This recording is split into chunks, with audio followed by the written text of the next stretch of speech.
Have you actually reviewed that situation, sir? ఎందుకు ఓడిపోయింది అసలు TRS party despite all this achievement?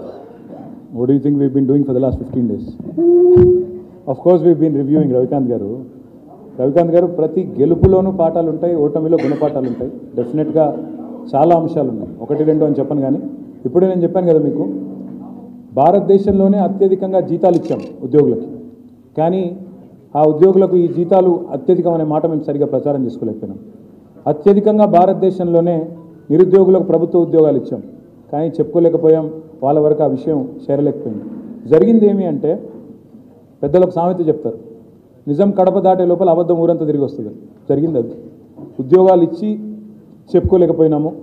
యూట్యూబ్లో కొంతమంది బట్టకాల్చి మీదేసే ప్రయత్నం చేస్తే దాన్ని నివారించలేకపోయినాము. తద్వారా కొంత నష్టం జరిగింది తప్ప, మీరు అల్టిమేట్గా ఆలోచిస్తే రవికాంత్ గారు 1.85% తేడాతో మేము ఓడిపోయాం. అందులో మాకు దాదాపు ఒక 7-8 సీట్లు 4-5 వేల కంటే తక్కువ మెజారిటీతో పోయినాయి. కాబట్టి ఇదేదో మాకు రౌట్ కాదు, ఘోర అపజయం కాదు, కేవలం ఒక చిన్న స్పీడ్ బ్రేకర్ మాత్రమే. అందుకే ఆ కాన్ఫిడెన్స్తోనే చెప్తున్నాను. ఆల్రెడీ ఇప్పుడున్న పరిస్థితుల్లో ఇప్పుడు ఏం జరుగుతూ ఉందో ప్రజలందరూ గమనిస్తూ ఉన్నారు. అలవి కానీ వాగ్దానాలు, తెలిసి తెలవక ఇష్టం వచ్చినట్టు చెప్పడం, ఇవన్నీ గమనిస్తున్నాను. అందుకే రాష్ట్ర ప్రభుత్వానికి నేను ఒకటే కోరుతా ఉన్నాను, మీరు విజయవంతం కావాలని మేము కోరుకుంటున్నాం. మీరు ఇచ్చిన ప్రతి హామీ నెరవేర్చాలని కోరుతున్నాం. 100 రోజుల్లో చాలా చేస్తామని చెప్పారు. మరి 100 రోజుల కౌంట్ డౌన్ ప్రారంభమైంది. తప్పకుండా 100 రోజుల్లో ఇచ్చిన అన్ని హామీలు అమలు చేయాలా. మొన్న ఆల్రెడీ 4 మడతేసినారు.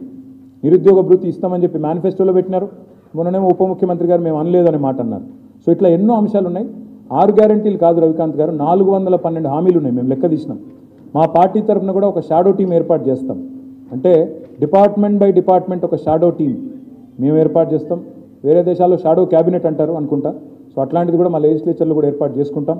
తప్పకుండా ఈ ప్రభుత్వ ప్రతి శాఖలో, ప్రతి రంగంలో వీళ్ళ పనితీరు, వీళ్ళు ఏమేం చేస్తున్నారు, ఎట్లాంటి నిర్ణయాలు తీసుకుంటున్నారు, వాటన్నిటిని నిశ్చితంగా ప్రజల పక్షాన, అందుకే నేను చెప్పిన చివరి మాట అదే, ప్రజల పక్షాన్ని నిలబడతాం. ఒక దీపస్తంభంలాగా మారిన తెలంగాణని ఆరనివ్వం, పడిపోనివ్వమని చెప్తా ఉన్నాం. సరే, రాజకీయాల్లో గెలుస్తామని ఆశిస్తాం. పోటీకి పోయినప్పుడు ప్రతిసారి గెలుస్తామన్న కాన్ఫిడెన్సే ఉండే. ఫలితాలు మమ్మల్ని నిరాశపరిచినా బాధ లేదు, ఎందుకంటే 2 టర్ములు ప్రజలు అధికారం ఇచ్చినారు. కాబట్టి we're thankful to them, will fight, continue to fight for them. I think will give the chance to somebody else in come. చెప్పండి సార్.